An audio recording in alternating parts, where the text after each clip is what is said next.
Summer routines live or die by how easy they are, and honestly, if something takes too much effort, I'm out. That's why Grüns is my go-to. It's my one daily pack of gummies covering my greens, vitamins, and minerals. Plus, it has 6 grams of prebiotic fiber, which is more than 2 cups of broccoli. No mixing powders, no giant pills, no hassle. I just rip open the pack and I'm done. They taste good and they make it easy to stay on top of my health, even when life gets busy. Save up to 52% with the code PODCAST at Grüns.co. That's code PODCAST at GRUNS.co. Holiday tips and fun facts from Paul, Kristen, and Dexter at Total Wine & More. There's something celebratory about Bubbles. Our ridiculous selection of champagne and sparkling wines will make the holidays pop. Who couldn't use a friendly wine elf? I can help you find the perfect bottle at just the right price. Deep frying a turkey this year? A rich and earthy Chateau Neuf de Pop would make an interesting pairing. Whether you're entertaining or just bringing the wine, we'd love to share our always low prices and ridiculous selection with you this holiday. Now offering same-day delivery at TotalWine.com. Cheers!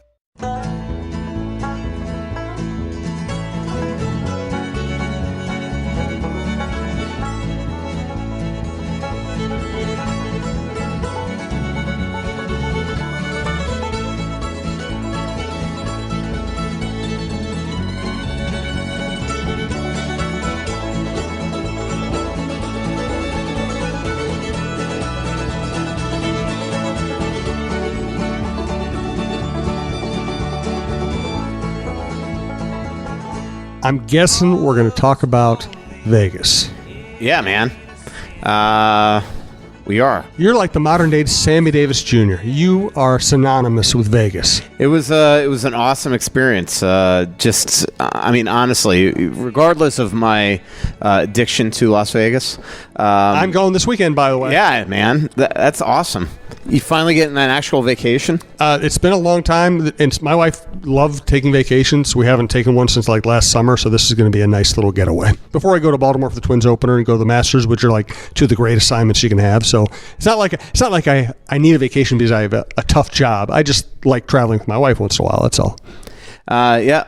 And by the way, he wasn't paying any attention to what I said, Brandon. No, I didn't. Yeah, he didn't hear a word I said, and that's fine. That's what I'm here for, to give him time to think and to be on the phone and line up great guests. Yeah, well, that's exactly what I'm doing. It's nice to have a role. Yeah. No, I'm planning hopefully it's a pretty cool podcast for next Wednesday when you're out of town. Cool. I always wait for you to leave town and do the really do the cool good ones. podcast. I know. Yeah. But no, next Wednesday actually is the screening for Super Troopers 2 in town for some invited guests. I'm one of them. Beautiful. Awesome. But looks like we might be doing a Super Troopers 2 podcast. That'd be awesome. Me hosting with Solhansky and maybe a couple other guys. They have a crazy schedule that day, but looks like that we might be able to figure that out. Just do a quick 20-minute thing with those guys. Yeah. Stolhansky has been on this show before. He's been on the Shaver and Souhan show before. He's a great guy. We really appreciate his support of the podcast. Yeah. And we will support his movie. No doubt. So Vegas was awesome. Wild fans travel well, but this was off the charts. I mean, it was, and it helped that it was March Madness out there. But just thousands and thousands of Wild fans came out there for the game. It felt like half the rink was Wild fans. And then before the game, a Wild fan or two set up a kind of a meetup at the beer house, which is right next to the arena. And there were hundreds of Wild fans there. It was really neat. So I went there and hung out for about an hour and a half, just talked about the team, and it was just real fun, everybody having fun. And so then they go into the game, and luckily for them, the Wild score right off the hop and didn't have a letdown. They didn't, you worry about all these excited Wild fans making the trek out there, and then you go in the game and they get just slaughtered, but that didn't happen. They beat the Vegas Golden Knights for the 3rd straight time this season, and now, as I've been saying on the last several podcasts, I really genuinely believe that it would be the best matchup for them going in the playoffs between Winnipeg and Nashville and Vegas, the most likely of the teams that they could play on getting the Vegas seed. So He's Michael Russo of The Athletic, theathletic.com. I'm Jim Souhan of the Star Tribune. This is our long-running hockey podcast on the Minnesota Sports Podcast Network. You can find it at mnspn.com. Subscribe on iTunes. Subscribe to your favorite podcast app. We will be unveiling a new website in early April and some new branding and some new apparel. A lot of cool stuff going on with the network. We appreciate everybody who... This was the original show on the network, my show with Michael. He got us off to a good start, and we hope to really grow this Back thing when it was mailpatternpodcast.com. It was Mail Pattern Podcast. And so much has changed since. You and I have grown hair. Yeah, well, we changed. That's the amazing thing. We changed the name, and we no longer had Mail Pattern Podcast. We were just doing it for the bit. We were just doing it for the brand name. No doubt. Now it will be renamed Propecia.com. No, I absolutely still have balding issue. You didn't have to actually go any real place with that, Michael. We were just having fun there. Anyway, thanks to our sponsors, Twill in the Edina Galleria, TwillMN.com, Twill, Twill, on Instagram, which I'm trying to learn how to use now. Fixologyrepair.com. Fixology Repair, third floor of the Mall of America by Nordstrom's. Also downtown in the Skyway, just south of the Wells Fargo building, right next to the Dunn Brothers, right across from Taco John's. Tony Hoaglund, your State Farm agent in Champlin, who happens to handle my insurance and Michael's insurance. And Todd Moritz, Moritz, of Sandvold Financial Group, SAND, V as in Victory, OLD. Thanks for their support. I have an idea. If you'd like to sponsor this program or any of the shows on our network, and by the way, we're about to expand, there will be a lot of advertising opportunities. If you want to connect with our audience, send me an email, jsouhan@startribune.com. Yes, Michael. Stop using Instagram. Why? I don't like it. You don't? No, I hate your pictures. Especially the ones that now Russo Slacks has decided to lift and turn into every freaking Photoshop. We don't need to give him more material. I didn't really know that's. I really didn't know that's what you were going to say. But now I'm going to take your picture. No. Yes. No. Yes. I'm taking a picture. Oh, are you holding a Starbucks cup in front of your face? We're going to get. Starbucks is going to give us like $1 million. That's the way this works. Yeah. I think I have to approve your pictures from now on. I don't think so. Hey, big picture question. Hey, have you seen the new Russo-Souhan Show bingo card that's out? That's awesome. Freaking very clever. Great. Was that Slacks? There was or a couple. Filter? I don't know. I think it was Carrie. Filter. It Carrie? Filter. Oh, it was Filter. Fantastic. I thought it was. Maybe I saw it on Carrie Whalen's Twitter account. I love it. But very clever. There were a couple obvious ones missing. I don't remember what they were. I think one was. But the Russo Slacks groan. I know I shouldn't one. say this. Yeah, that's a good one. Yes, and the Russo Slacks groan. We should actually. I should call it up right now and see what I hit. That would be nice. Well, tell you what. Before you can do that, what I'm doing an ad right now. Tell me the success of the Vegas team. Obviously, you have the Raiders coming. Do you think it's going to become a pro sports mecca because of that success? I think so. Or is it more hockey? No, I think it will be a pro sports. Obviously, I'm no football expert, but in terms of hockey, it lends itself to the show. I mean, they do a great job. I thought some stuff was a little over the top. Like before the game, they do that was an issue. They did do a thing that it would be politically correct in every arena in the country and the world except for there, where before they had Mr. Luck. I got to be politically correct as I say this. This is only in Vegas. First intermission entertainment the other night. They had Mr. Lucky come on the ice dressed. It's a couple days before St. Patty's Day. He's dressed as a leprechaun. He's a dwarf. And he comes on the ice, and they have a fan blindfolded walking around the entire ice rink trying to find the dwarf. And then he would know that he was getting closer as the fans would cheer to say, and then like boo when he was getting away. And I thought that was a little weird. But again, that's like only in Vegas you could do that. Could you imagine if they did that at XL Energy Center? Just like tomorrow had a dwarf go on the ice. And my guess is you could go to a sports book and bet on who was going to. How that... Yeah, they probably had the pari-mutuals like in the, Well, I'm Irish, so I'm very offended. Yeah. I'm just going to sit here and be offended the rest of the show. But they like before the game, they had something where they basically, and I love the play-by-play guy, then Shane Knighty, they're doing like kind of a bit behind almost like they're newscasters of doing like a funny bit on like the stuff you have to look out for in games, like keep your head open for flying pucks, don't screen, don't heckle, blah, blah, blah. And in between everything, they would cut to Carrot Top doing what they were saying and how annoying it was. And I could see it's like, okay, first of all, it was way too long. And then I'm like, yeah, some some of this is funny, but I could see if you were a 41 game a night season ticket holder that would get a little. I mean, it was like a 15-minute. It felt like a 15-minute thing. But then they have like the parade of knights before the game, and they have these drum bots that are in the kind of end zones doing this really cool, essentially music throughout the game that I thought was very, very entertaining. So there's certain things that they're seeing works, and then there's certain things not. And I'll be interested to go to a game in the playoffs for next year to see. What changes, what they figure is going to work and what doesn't work. But I just think, I mean, I could tell you that the next day in Arizona, I ran into about 7 different players in the lobby that all said, what do you think of that? I mean, how awesome was the game ops during that game? That's cool. Like, essentially saying, Minnesota needs to follow suit. Minnesota is like, they just do what we see in every arena that you travel to. Everybody does exactly the same thing. Well, am I wrong? I think Minnesota does its own thing. Oh, really? Yeah, I think that they've got to catch up. I mean, the entire game, it's essentially an infomercial for different. And I guess that's what I'm saying. I mean, like their pregame, and I love the guys, so I don't want to get anybody in trouble or fired or anything like that. But I mean, to me, the game ops in so many other arenas are a level ahead of here, and it's because it's like they almost try to make it too Minnesota. Right. It's like let's have some fun. Let's get last game, last TV timeout, a huge portion of the game. Tie game at that point before Eriksson Ek scored, and then they blew the lead. But that game, it's like this is what they did, like some funny little fan thing in the crowd with 4 minutes left in a tie game. Like that is the time that the game ops should get the crowd electric. Yeah, and they don't do that. And then the pregame show, like again, Paul Fletcher is one of my best friends, and this isn't on them, but the whole pregame show is just 2 guys sitting at a lectern doing infomercials for 10, 15 minutes. Here, go buy your season ticket here. Here, go to the team store and buy this. Here, we're having this on this night. It's like, come on. Where like you go to every other arena in the game, and the 10, 15 minutes before the game, it is like a playoff atmosphere.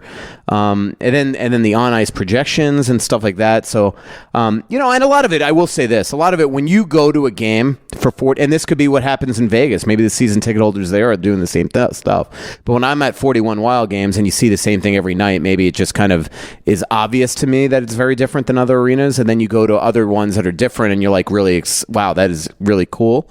But I definitely think that for years, I think that they've needed to do a little, change. Yeah, revamp. Yeah, I agree with you. Hey, we have a college hockey story to talk about. I do want to thank Scott Dayton and his shop in the Edina Galleria, Twill, twillmn.com. As I've told you many times before, I like shopping there. It's easy in, easy out. Nice people, very helpful, very relaxed. They're not going to jump all over you as soon as you walk in. And I have spent my own money on many items of clothing at Twill. Hi, I'm Stacy Souhan. I love Twill, Scott Dayton's shop in the Edina Galleria. Twill takes the stress out of shopping by offering updated traditional fashion. I know that if Jim goes in there shopping alone, I will like what he buys, whether it's pajamas, flannel shirts, or suits. I plan to recommend Twill to my daughter when she has to buy wedding party gifts and attire. Twill in the Edina Galleria will bring your fashion game to a championship level. The other thing about the game is that the fans were just unbelievably loud, and there were wild players after the game that pointed out to me, is like, I kind of wish it was that loud at home. And so same thing. I think a lot of it was the pre-partying, got everybody a little liquored up and all excited. But it was, and I see that like when they go, it is funny. I mean, if you go to a Wild game, you don't hear the constant screaming and let's go Wild and stuff like that. Where when they go on the road, I think it's because the fans are so excited that they're seeing their favorite team on the road and it's a destination and they're on vacation, that they go in there and they try to rival the home fan with let's go Wild and cheering on goals and things like that. And you do wish that it was more like that at the home rink. It's I also wonder, being the crowd, knowing what the crowd is like at the X, it does seem like families, it almost seems like responsible people who know they have to drive home, whereas if it's road, you're probably you're drinking, absolutely, you're cabbing, there's a gazillion reasons home. And again at home, I always say that I feel like the Minnesota fan and XL, one reason why they're known as this quiet fan base is it's the same thing when you go to most Canadian cities. You have an intelligent, but it's also you have this like super intelligent fan base that knows the sport so well. So they are like watching it like a play. Right. You know, it's like they are sitting there and they're actually analyzing what's going on, where a lot of times you go to some of these other cities where it's super charged and loud and it's this fun atmosphere and it's just they are going for the entertainment, where here it's like they are going, they all play the game, they all know the game, and they're watching it. And it's, you know, so that is cool. And that's the common denominator other than Montreal. That's the common denominator in Toronto, in Calgary, in places like that, in Edmonton, you know, is that it's a fan base that actually, you know, it's a little different in Winnipeg. A lot of it's because it's a smaller arena too, so it's a little wild, and they pipe in the sound there. Like Vegas is loud. Vancouver even, like it's kind of like, you know, sit there and watch rather than, you know, scream and be loud and chant and whatever.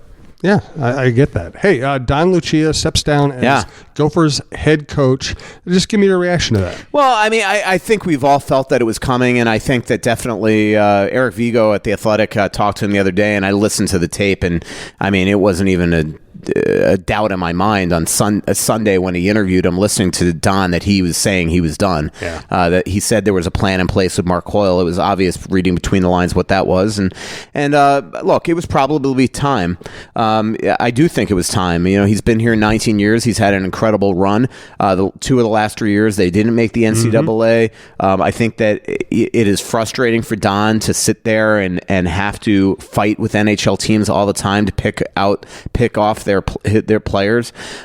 It's impossible. It's like, you know, fans need to understand, like, you could have a team full of Casey Middlestats, but if you do that, you're going to have constant turnover and one year and gone, where it's like, or you can go out and get like a bunch of grinders that would be there for 4 years, but you know, that's the type of hockey that you're going to have to watch every night. And Don kind of alluded to it yesterday, that when you go and you play the Unions and the Yales and the Holy Crosses or whatever, you're playing against 23, 24-year-olds that have been there for 4 years and played a couple years of juniors too, and that's one reason why a lot of these teams are losing in the NCAAs. So I think it's been a challenge for them. Obviously, what the hope here is that now you reinvigorate the program. You know, this used to be the crown, and I think all Wild fans and everybody that listens to the show knows that I've only been here 13 years. So I came after the national championships, and don't have the historical 90 years history of Minnesota hockey. I remember when Eric Holla in 2012 hit the 100-point plateau. I'm like, wow, I wonder if that's top 2 in the program's history. And I look, and you know, back then, guys were getting 170, 200-point careers, Micheletti and those guys. So I don't have the historical base, but this was the crown jewel of college hockey. They were the only game in town on TV, college hockey back in the day. They sold out every single game. They had their pick on every single Minnesota athlete. The conference rivalries were insane. And my oldest daughter went to the U, and she never missed a hockey game. And it's slowly dissipated since, where now everybody's on TV. The Gophers are arguably, when you go to other arenas in the state and nationally, their arena is beautiful, but their facilities, now their locker room areas and off the charts. But for a long time, they were like 5th, 6th in this state and surrounding states in terms of facilities and locker room and weight room and things like that. Obviously, fans here have not embraced the Big Ten. I do think that one thing that Lucia said yesterday that I completely agree with is that, look, if you are a Gopher fan, it's not changing back. And first of all, your WCHA doesn't exist anymore. You don't want to be in that conference, in my opinion. So, like, it's not changing back. So you might as well, if you love the Gophers, embrace this. And right now, the reason why people weren't embracing is you didn't have the natural rivalries, and now and the type of play sucked. But you know, when the Gophers first went into the Big Ten, now it's the Gophers who are actually trying to catch up to the other programs in the Big Ten. And so I think it's up to the fans now to just say, you know what, it's got to be new rivalries. This is the way it's going to be. Embrace the fact that these competitive, and so I hope this reinvigorates the thing. I would love to see, you know, I can't wait to see who the next coach is of the team. There's so many good available people out there. I think Mike Gensel is a great choice. Graham Patolny is a great choice. Maybe a little young though for Mark Coyle's liking. We'll find that out. Obviously to me, they're probably going to go and offer the world to Bob Motzko. The question is, does he use it to get a big raise over at St. Cloud? You got Mike Hastings. You got Rob Stauber. There's a lot of great people on Twitter have mentioned Darby Hendrickson. The problem is I don't think he has his degree, so I don't think you can coach the U if you don't have your degree. So that leaves me out of it. There's a lot of really cool potential candidates out there, and Sandelin. Yeah, Scott Sandelin. I mean, it's terrific. If you want the humor, I'd go and get Frank Serratori from Air Force just for the soundbite. Absolutely. I think if Frank Serratori coached the Gophers, all of a sudden the three newspapers, or three, how about that? 2 newspapers and The Athletic in town, and now they're a newspaper, Brandon, and all the TV stations in the area would cover every single game just to wait for the typical Frank Serratori meltdown. I have another question about Lucia and his legacy. I usually hate the word legacy, but it actually fits here. I do want to thank Fixology Repair, John Hedges' shop. Again, 3rd floor of the Mall of America by Nordstrom's. I know many of you go in, use his services, and mention this podcast when you do so. We really appreciate that. We have a great relationship with John, and he's been very supportive of the show all along. I miss doing a live show and seeing him every week. And his other shop is the new shop just south of Wells Fargo building in downtown Minneapolis on the Skyway, across from Taco John's, across from Dunn Brothers.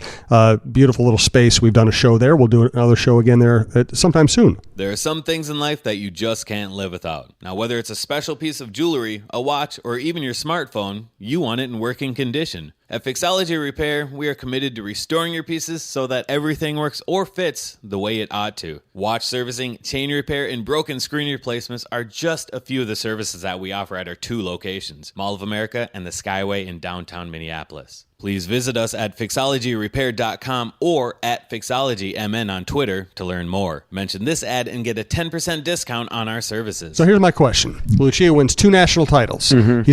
Other than Herb Brooks, he's the only coach at the U to win a national title. If he doesn't run into a Union team full of 30-year-olds from juniors, or if he finds a way to win that game, all of a sudden he's got 3 national titles and he's got 1 recent national title. Do you think that changes here? It probably changes the perception of fans toward him, but I still think he'd be retiring today or next year. Interesting. I just think, even when I sat down with him in 2012, so in 2012 when I covered the Gophers, I sat there and I did he was about to get his 600th victory in college hockey. And I sat down with him to talk about his start. And he got a start. Grand Rapids High School got recruited by Rick Schaefer and Lefty Smith over to Notre Dame. Letters for 3 years. Rick Schaefer leaves there, goes and starts the Fairbanks program. Rick calls him, says, "Hey, do you want to come up here for $3,000 a year?" Packs his car, drives to Alaska, and the rest is history. Coaches with him for 2 or 3 years. When Rick Schaefer goes to Anchorage, Rick Schaefer leaves to go back to Notre Dame, and then he goes to Fairbanks, coaches for 6 years, then goes to CC, then the U. This is a guy that, when I sat down with him for that story, he told me then, I think this might be my last contract. Now, he did sign the 2-year extension last year, but even that, the fact that it was 2 years when Coyle came on, he just knew that this wasn't in long term. He's always been somebody that says, I'm not coaching until I'm 65, 70 years old. He's built his dream, an incredible home in Alaska. They're building it. He and his wife, my guess is, are going to spend their summers there every year, and then come down here for the winters and help at the U, and his kids and his grandkids are here and things like that. But so my point is that yes, but even when fans, and you remember, I think we were in Vancouver and fans rioted or something down in Dinkytown because they lost that game. Yep. The better team won that game. Yeah. You look at that Union roster. I think Gostabir was on that team and things like that. That team was supposed to win that game. It would have been an upset, really. I know that's shocking to believe if the Gophers had won that game, at least in my memory, and talking to a couple coaches yesterday. So, I do think that there just came a point though where, look, it's time. It's relating to younger kids. When he first came in, I was listening to Johnny Pohl and Jordan Leopold on the radio today, and they were saying that when they won their national championships at the U, that Don's big task then was changing the culture of the team. But as far as on the ice, it was just let them play. Well, in today's day and age, it's video, it's systems. So I almost feel like they need kind of that fresh new blood in there. And I'll be interested to see what happens. Like, again, I think Guentzel would be a great pick. The question is, does Mark Coyle look at Guentzel as kind of being, for lack of a better term, and I've heard other people use it, Don Lucia 2.0, or does he look at him as a completely fresh idea? To me, getting to know Guentzel the last 2 or 3 years, I think he'd be an outstanding pick. That's just my opinion. I mean, I'm a little biased because I genuinely like him. I like Don. I mean, I got to tell you, I know I guess, I know that Don's public persona is somebody that might be a little crusty and isn't the media mogul and things like that, but I found him to be a class act. Like, I genuinely in 2012 loved covering. I treated them like an NHL team. I covered practices. Like, they have the Wednesday availability where all the reporters go to, and then I remember asking Don, I'm like, hey, am I allowed to come every day of the week? And he goes, yeah, that's just our availability. No other reporters take us up on it. You're welcome to watch every practice. Wow. So I used to come all the time. Don and I had a couple funny episodes, like when Eric Haula broke his finger, and after the game on a Saturday, it was like November or something. He's like, all right, I'll see you guys on Wednesday. And I'm like, well, when do we find? Are you going to let us know tomorrow about Haula? And he goes, no, we'll let you know Wednesday. I'm like, what? That's college sports, man. So Sunday, and you know how my brain works. It's like Sunday, I wake up and I can't get anything out of my head than other. I'm not waiting till Wednesday to get freaking Eric Haula. It's Russo stalking time. So, and plus he's a wild prospect. Yeah. So I'm like, I bet with 2 phone calls I can find out what's wrong with him. So that Sunday I find out that Haula's going to miss a month with a broken finger, and he might need. I can't even remember if he needed surgery or didn't need surgery. So again, I don't even think this is the NHL reporter in me. I don't think about going through PR. I just text Don. Yeah. I'm like, hey, Don, just to let you know, I'm going with this. I'll give you a couple hours to call me back. Doesn't respond. So at 5 o'clock, I give him one last chance. Hey, Don, I'm just letting you know I'm going with this. And call me back. And finally, I just go with it. We run it on the strip that Eric Haula is out for a month with a ring. Second later, phone rings. What the hell are you doing? I'm like, Don, I don't work this way. I'm sorry. College sports. I'm not waiting until Wednesday. He goes, this is not how we do it in college hockey. I'm like, well, this is how I do it. Yeah. So like there were funny things, but even that was like, it was not something that either he and I held against each other. I think he genuinely liked the fact that I was covering and giving a crap because it was all I knew. And I remember that year I wrote an awesome, like a Nick Bukestad feature and a Nate Schmidt feature and an Eric Haula Finnesotan feature and a father-son Mario Lucia. Here's a funny story too, okay? So I'll be the judge of that. Here's one I shouldn't tell. Bing, yes, bing. Russo bingo. So my last big feature. So I did the 600 game one where I have a really good relationship with Rick Schaefer. He lives here in town. Went to Breck. He's Notre Dame stud, coach there, assistant and things. So I did that story. Kind of how Don Lucia got it started. But as I'm sitting with Don in that interview in like November, I said, hey. As long as the lockout doesn't end and I cover you guys in early January, can I do a big father-son story on you and Mario because Notre Dame is coming? And he's like, yeah, definitely. And so I start gathering during that interview stuff. I talked to his wife and all that. There's really, really cool anecdotes in that story. And so early January, Mario's in, I think it's Slovakia or Russia or somewhere overseas in the World Junior Championships. And so I can't remember if Don gave me Mario's number and I called him directly or if I went through Dave Fisher at USA Hockey. But either way, I didn't go through Notre Dame. And I definitely shouldn't say this. But anyway, so I write this big, like, father-son story on Mario thing. So I'm sitting during the game covering the Friday game in Notre Dame, and all of a sudden I get this tap on my shoulder really hard, and I turn around, and this guy is like, I'm pissed with you. And I look at him, I'm like, who the F are you?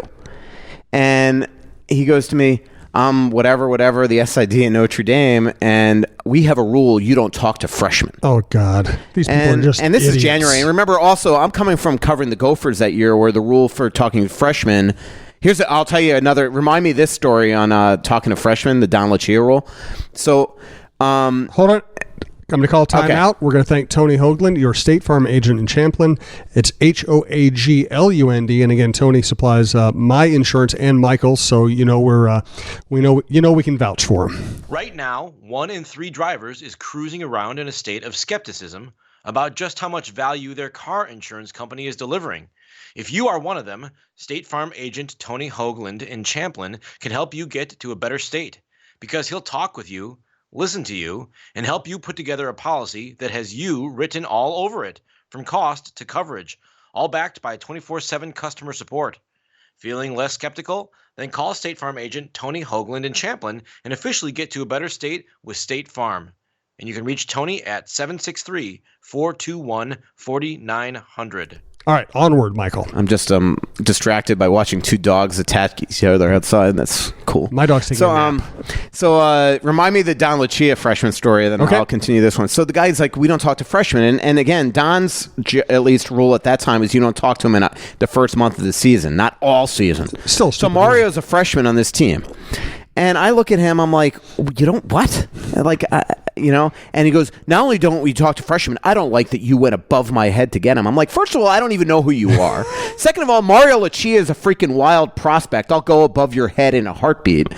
2, he wasn't with Notre Dame. He was at USA Hockey in the World Junior Championships. 3, Don gave me his son's number. And 4, it was a great story. What are you freaking bitching about? Like, this is what that was my last story. Bleep you. Yeah. So I'm like, sorry. Like, I don't know who you're talking to here, but I don't know that there are all these collegiate rules that all you SIDs have. But I'm a freaking sports writer for 20 years. I'll do it the way I want. And this was a fluff piece, father-son piece on one of the winningest college coaches in history going up against his son for the first time. There's nothing that you need to be worried about with that story. So anyway, so he left. Good. Yeah. So the Don story, really funny too. Is that could be a Russo bingo thing. Yelling at SID. Yeah. Or PR people in general. So yeah. My first month covering the Gophers, again, I don't know the no freshman rule. So Brian Deutsch is their SID, and Brian is a great guy, and you know me, I'm a little outspoken at times. I go to the press box the first weekend. I'm like, hey, where's the coffee? And they're like, we don't have coffee. And I'm like, you're freaking sponsored by Carib. Next weekend they had coffee. So anyway, but Deutsch, so it's one of the first games. Adam Wilcox, freshman goalie. Right now, I think he's in the Florida Panthers organization. He's Alex Daylock's cousin. Adam Wilcox shuts out. And by the way, Russo bingo, Florida Panthers. I can't remember who he shut out. It was like some small school out east. Okay, maybe it could have even been the first year, like Penn State or something. I can't remember. Although I remember it kind of being a university that might as well have been like Holy Cross. Division 7 or something. It was a small school. So I even remember it being like a 17 save shutout. I was like not a lot of action. And so Adam Wilcox or Brian Deutsch is coming up and he's like, who do you guys want? And we're like, Nick Bukestad, Kyle Rao, whatever. And I go, Adam Wilcox. He goes, oh, Wilcox is unavailable. He's a freshman. And I look at him. I'm like, he just got his first collegiate shutout, Brian. He's got to be available. And he goes, he's not available. I'm like, do me a favor. Go to Don and tell him Russo says that he's got to make an exception, that Adam Wilcox just had his first career shutout. That is the story. Can you ask him to make an exception? So we go downstairs after the game, and Deutsch comes over to me. He goes, Don's going to make an exception. So we got Wilcox that day. So I think to this day, it's still the only time that a freshman has talked to the media. Michael Russo, bigfooting all over college hockey. I love it. So it's fun. I really genuinely respect Don. Don. I just I don't know. I to me, I always judge people on the way that my dealings with that person. Mm-hmm. So I know it was only a 4-month template, but I've dealt with him. I've talked to him other times throughout the years whenever I do stories on Wild players or former Gophers, or his son obviously played with the Wild, and every time I've dealt with him, he's just been a delight to deal with. Yeah. And so to me yesterday, I think it's time I think it's good to have a new person in there. But I, like, to me, yesterday wasn't if anything, yesterday shouldn't have been a celebration that he was leaving. It should be a celebration that this non-alum came in for 19 years and won 457 games and put up 14 banners. And so I just and I thought his outgoing presser was so classy. It was very good. It was really good. I thought it was good from start to finish. I agree. I was glad I was there. I was glad it was my day to write. You know what? It was good on both ends. I thought that the gathered media. I'm not always a fan of the way questions get asked in this town. I thought the gathered media asked the right questions, let him talk. It was a good session. And I loved your column. We all know that you're a college hockey guy. I'm a huge college hockey guy. In fact, you should hear all the times I've yelled at SIDs because they wouldn't let me talk to freshmen. Yeah. It's always been just a pet peeve of mine. Yeah, man. God. It's funny if Red Fisher knew. So I run the first Red Fisher award. His rule was he didn't talk to rookies. Yes. And I yelled at an SID for not being allowed to talk to freshmen. This poor little poodle is just going to get killed by this big brown dog out there. I'll send Boyd out there to break it up. Yeah. My dog wouldn't actually do anything. My dog would stand 20 feet away and judge them. That's kind of how my dog works. Do you think the owners of that poodle would be scared if I ran outside and just gave it a like a little hug? Could you just demonstrate again? I don't know. It's just such a little precious dog. Brandon, I hope that's another one we saved for the bank.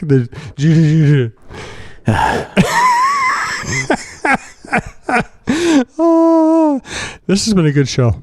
This has been a really good show. Let's do some Twitter questions. Tell you what, before we go to Twitter, let's thank Todd Moritz, Moritz, of Sandvold Financial Group, SAND, V as in Victory, OLD. You've seen their billboards around town. Todd is our connection with that very reputable and long-standing organization. If you need any financial advice, financial help, financial planning, please check out Todd Moritz of Sandvold Financial Group. Plan for tomorrow today. It sounds easy, but for many people it's not. The good news is, planning for your financial future isn't something you have to do all by yourself. Visit sandvoldfinancialgroup.com to request more information and ask for the tax-efficient insight of Todd Moritz, CPA. Registered representative of and independent of Questar Capital Corporation. Member FINRA SIPC. Advisory services offered through Questar Asset Management. I tell you, I went to the dermatologist today. You didn't tell me. Yeah, because I had this rosacea, and it's like, apparently rosacea is not big enough to get the actual dermatologist. I got like the student. And so the kid goes to me today. He goes, do you drink a lot of coffee? And I go, yeah. And he goes, well, I bet you that's what's causing the rosacea. So I would limit the coffee. And I said, well, I'll just deal with the rosacea. Yeah. So funny because I thought I had rosacea. It turned out that was like a part of my gluten thing where I eat gluten and my face would get all red. So I thought I had rosacea, and I went to the dermatologist. They said, well, you have to cut out alcohol. I said, I'll deal with the rosacea. Yeah. So that was my morning. Well, it was a great story, Michael. That was awesome. I don't know why that popped in me. It's because I took a swig because of my third Americano. This show is your stream of consciousness, which is why it works. Let's do a few Twitter questions. I really want to go play with that dog, though. Well, I'll tell you what. We'll do a handful of Twitter questions, and you run across the park, and I will film you running across the park to go... Can we find that bingo card, Brandon, while we're doing that? And let's figure out what we've... Huh? I retweeted it. So. Did you? So because I want to see what we've hit today. Well, I got to find that. Hang on. I don't see it. Oh, I got it. I got it. You did it from your thing? From Minnesota Sports Fan Podcast. I guess I got to follow you. So the Russo-Souhan Show bingo, it has on here, I'm sorry, it has Italy trip. I've definitely done an I haven't done Italy. Florida reference, yes. Online shopping. I did kind of. Yeah. Actually, I was today on trampledbyturtles.com. There you go. On a shopping spree. Beautiful. So you haven't threatened to block anybody yet today, but it's still early. Yep. Yeah. I threatened somebody on Twitter before I came here to block them. That counts. The Slack side, definitely. Starbucks, yes. Not Lapanta, not Uber, not Hotel Suite, not Mute. Name drops, probably. I think so. K-Fan, I kind of mentioned it because I mentioned Johnny Poole and that thing. Distracted by his phone, no, by the dogs outside. Vegas. Yes. Stayed at a great Marriott in Vegas. Which one? The Marriott Chateau. They gave me a that's right. villa. Tell me about that. Yeah. Of course they did. So now we got the suite. You haven't mentioned Delta or Breitling yet. Well, I think Breitling's a little... how often did I mention the Breitling? Only like every other show. Can we start this podcast over again? I did almost throw that. I definitely mentioned the Athletic. Your mom? I shouldn't say this, but so Mom, we're filling this card. Avs fans, Yeah. rip Avs fans, bastards. Twitter questions. Let's see, from Robert Adkins, is there any advantage to the Wild to catch and pass Winnipeg? Does that change your mind about a potential series? Say that again. I was distracted by my phone. There you go. You know what? I just saw an agent wrote me back. So I go to the gym and I work out and I do some certain ab exercises. None of my abs never get as good a workout as when I'm on the show and you start making me laugh. My abs hurt right now. From Robert Adkins, I'll repeat it. Is there any advantage to the Wild catching and passing Winnipeg? Well, getting home ice would definitely be an advantage. I haven't even. It's so funny, that question, because it's like I've become so. Hang on, let me find the standings. I've become so just believing that they don't have a shot. Like, there's no way. Yeah. I mean, just think that they're 8 points up with 9 games to go. Yeah, so home ice would be the way. Mm-hmm. The advantage in my eyes, and I'm still saying it until the end, is like everybody, all Wild fans were freaking out that the Wild blew the point the other night. I'm like, yes. And like, I just think, because if the Wild had won that game, the Wild could have gone essentially 5-4 the rest of the way, and the Avs would have had to go like 7-2-1 to overtake them. Like, if I'm a Wild fan, I'm sorry, man. I am hoping and rooting for the Wild to wind down in the Vegas spot. Now, maybe in a month and a half, if all of a sudden the Wild play Vegas and get smoked, I'm going to be the one that looks like an absolute toolbox. But I just think if you had a choice between playing Winnipeg or Vegas in the first round, I'd take the team that I was 3-0 against every single day, and that doesn't have Scheifele and Laine and Wheeler. And frankly, Kyle Connor and Dustin Byfuglien. I mean, that team is good. Now, they are starting to get a little hurt. I think Scheifele's been out. Laine got hurt last night. Trouba just got hurt. So they are starting to get banged up. So that might change my impression about a month from now or 3 weeks from now. But to me, it's like the advantage is not catching Winnipeg. The advantage is losing enough that you're going to wind up in the top wild card spot, in my opinion. I mean, that might sound stupid, but if you really think about it, if you're a Wild fan, other than last year, where I think the Wild should have beaten St. Louis, almost every year the Wild play in the playoffs, it's like they run into the team that like has been the bad matchup. Starting in like 2007, mm-hmm. Like, is there a worse matchup for that built Wild team than playing freaking Anaheim in the first round that year, and the next year Chicago? I mean, so like, that's just my opinion. Even Colorado, when the Wild won the division that year in 2008, I thought that Colorado was. Team. I picked Colorado in 6, as you remember. I remember you got in trouble for it, but you're right. Yeah, I did get in trouble for it. God rest his soul, Pavel Dimitra. Oh, good Lord, that's right. Destroyed me in the locker room. Not physically, I know, by words. And words can hurt. That's what the show is all about. Yeah. From Ben Branson, goalie interference is making a positive change with bringing in a ref into the control room. Do you think it would also help to get the correct call if they could not have the option to look at the replay in slow motion, but only view it in real time? That's actually interesting, like the way the refs do. But I don't know. I think that it's good that we're going to have refs in there. But I will say that I think that the refs. You're having 6 different refs that are going to be on a rotating basis in the situation room. So again, you're, instead of having, the opinion of one, you're having opinion of many others. And I don't know. This is such a subjective thing. That's why I didn't like what Bill Daly said today, that maybe we go to giving a 2-minute penalty if you get a challenge wrong. I mean, that'd be a little punitive. Yeah, no. From relevant, what's like, at least with offsides, it's almost like it should be black and white for the most part, seeing a replay, where this is totally a judgment call. Yeah. Relevant wants to know about Fletcher's future. You want to defer that question? Well, I don't know. I mean, as they continue to win here, maybe it looks better. But again, as I'll be consistent with everything that I've said here. We got to see how everything ends this season, where they are in the playoffs, what the health situation is like, how if they do lose in the playoffs, how they lost, and things like that. So, from the standpoint of somebody that probably contradicts himself every other show on this thing about some subject or 5, this one I'm going to try to be consistent on and just say, look, I do think it's too soon to know, other than the fact that he is still without a contract does say that the pressure is on here and that the decision hasn't been made. from Corey Thody. What will it take for Heather Weems, the athletic director, to retain Motzko if the U of M offers him $500,000 to coach at 3M Arena? A lot of money. I mean, I could see Bob, like a lot of people, and even our business, use other job offers to get raises.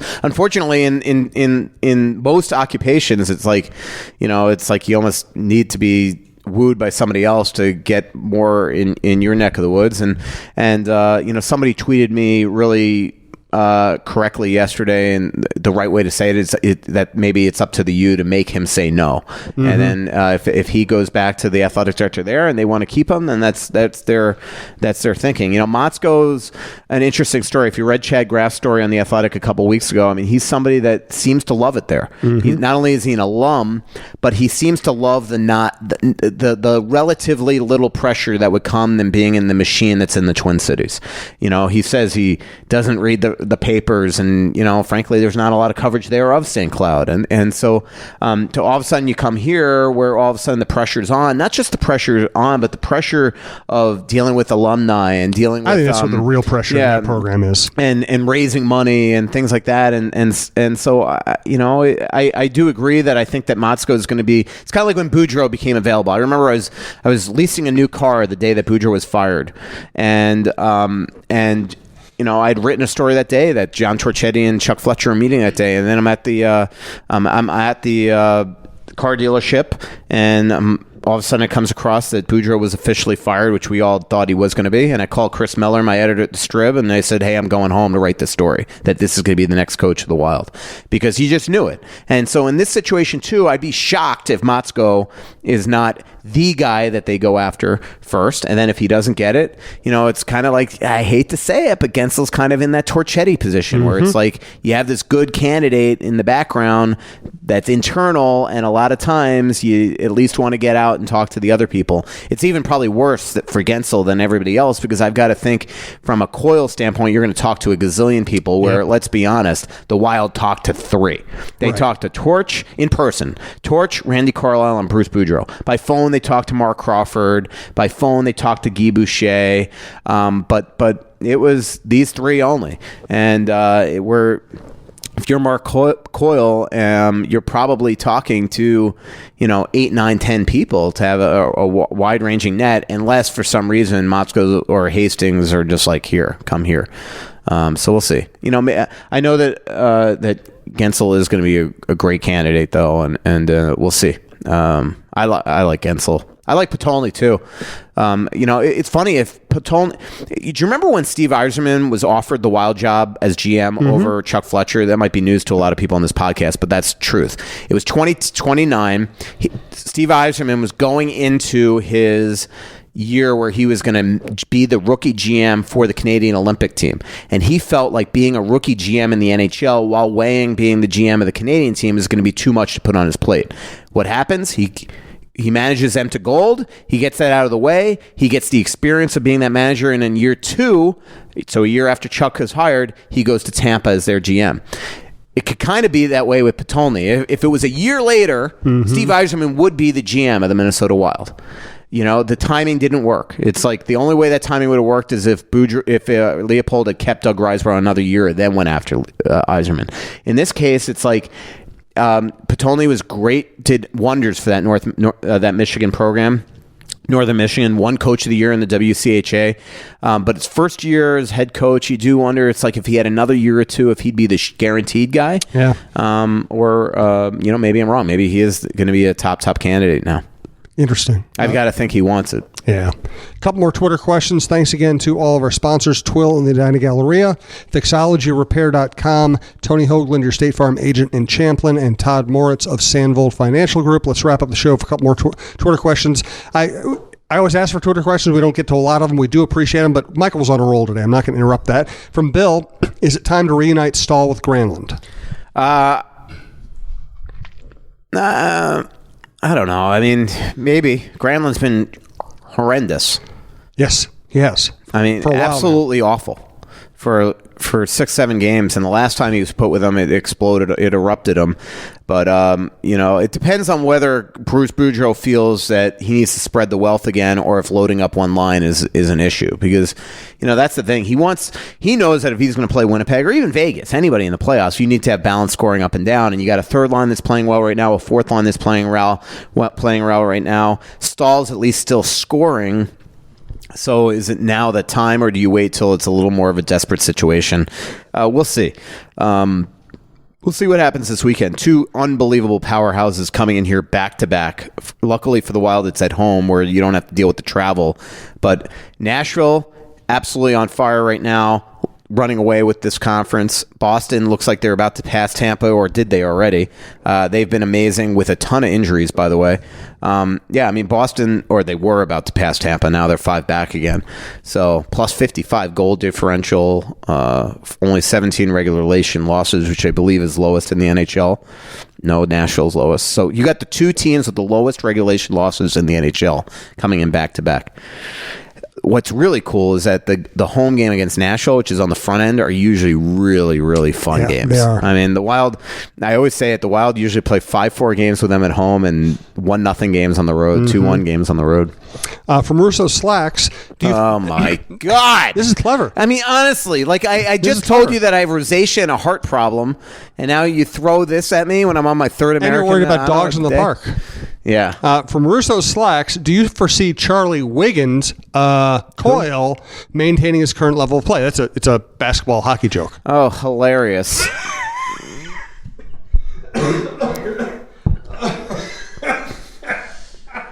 Need a lozenge? I do. I need something. I don't know what the hell I need. From Jason Piant, the Dallas Stars are on pace to miss the playoffs for the 4th time in the last 6 seasons. Finished 5th or lower in the Central. Jason always has a lot of information. In the Central for the 5th time in the last 6 seasons. Yet every preseason, the national media always says they are in love with them. Why are they serial underachievers? Good question. I mean, one's defense, one's goaltending, one's Jamie Benn's having an awful year. Sagan's been great. I don't know. It's a good question. Jason Piant's been a lot less prolific on Twitter the last couple of years. That's true. Yeah, I'm amazed I've never met that guy for the amount of times that he's actually asked really good questions over the years. I don't think I've met him. Maybe I have. From The Filter, someone near and dear to our, and by the way, The Filter hosts our Minnesota Sports Fan podcast, which is doing very well. And he had Tony Hoaglund, our State Farm agent, on the other day, and that was actually a really good show. Nice. From The Filter, would NHL go to a schedule where the last couple of weeks are only intra-divisional? That's part one of the question. Yeah, I mean, they definitely try to make it intra-conference pretty much, but I don't know. I'm not a analytics guy on how these schedules are done. Everything's based on so many factors between building availability and everything. So I don't know. And question number 2, would the NHL start providing stats on how many times a guy gets tossed from the face? That'd be a great stat. I wish they would, or at least somebody keep it. It's impossible really to keep. You almost have to just, everything with the Wild, with the NHL, everything is just all guess games. I mean, even like when you see on these analytics sites, rebound goals or goals off the rush, everything's on a math equation based on the seconds that somebody in the office official booth is registering a shot. So in other words, say Parisi takes a shot and 1 second later on the play-by-play, Koivu takes a shot. The analytics sites have a calculation that says, well, if it's a shot 1, 2, or maybe even 3 seconds after an original shot, it must be a rebound because that stuff is not calculated on the play-by-play. Mm-hmm. Same thing off the rush. They have these things. And so on that one, the only way that sometimes I figure, and this isn't a good science either way, is like if you see Coyle take 6 face-offs in a game and he's not the center, you think, all right, maybe was Cullen kicked out 6 times. But that's a bad guessing game because there might be a time on a strong side face-off on the right side that they're just going to have Coyle take it. So unless you're actually jotting it down, it's hard for anybody that's not at the game to keep that stat unless they're going to have the off-ice officials start marking the amount of times that guys are kicked out. Last question. Great show, Michael. This was a lot of fun. Thanks, as Speak for always. yourself. I am speaking for myself. I would never speak for you, especially in the mood you're in. From Derek G. Johnson, and this is the most important question we could possibly ask on the podcast, where's the best buffet in Vegas?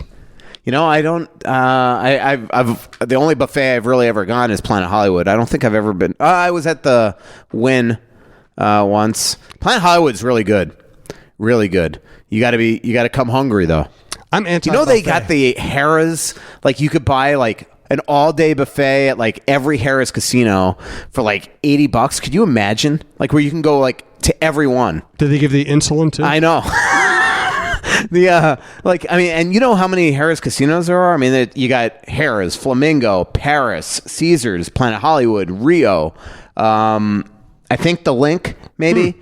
So you got all these places that you go to every one of their buffets and just buy it. Bally's too. I mean, maybe even the one that knew Cornwell. It's crazy. Do they provide the scooter? Yeah, I know. The ambulance bus or whatever. Yeah, it would. It's a pet peeve for my wife and I. We walking around some vacation spot. We'll see a couple of people maybe could have skipped the buffet on their little scooters, just going around, trying to wonder why the escalator doesn't work for them. Okay, I'm getting myself in trouble. I'm going to stop right now. Yeah. That's almost as politically incorrect as the dwarf thing I talked about at the beginning. Yeah. Okay. So how about a dwarf on a scooter? Would that be politically incorrect to talk about? That would be. We're getting ourselves in trouble. We're going to stop right now. Let me make sure my meter didn't run out. Hang on. I'll tell you if we can keep the thing going. That'd be fascinating. Yeah. Oh, I got till 3:41. Let's continue to talk. No, I'm done. Okay. Pretty little city built on a hillside. Music in the bars and fire in the sky. We went to the beach and it was covered in ice. And I used to call it home. So much coming out, there's nothing going in. I know that you feel like you're never gonna win. Oh, but the world won't forgive a winner. From the kids to Aunt Sue, keep your whole family connected on all their devices with crowd-pleasing gig speed internet from Xfinity. Now that's simple, easy, awesome. Learn more about gig speed internet or other popular plans, now with even more speed. Enjoy faster downloads and a better streaming experience today. Go to Xfinity.com, call 1-800-XFINITY, or visit an Xfinity store for a great offer. Restrictions apply. Actual speeds vary and not guaranteed.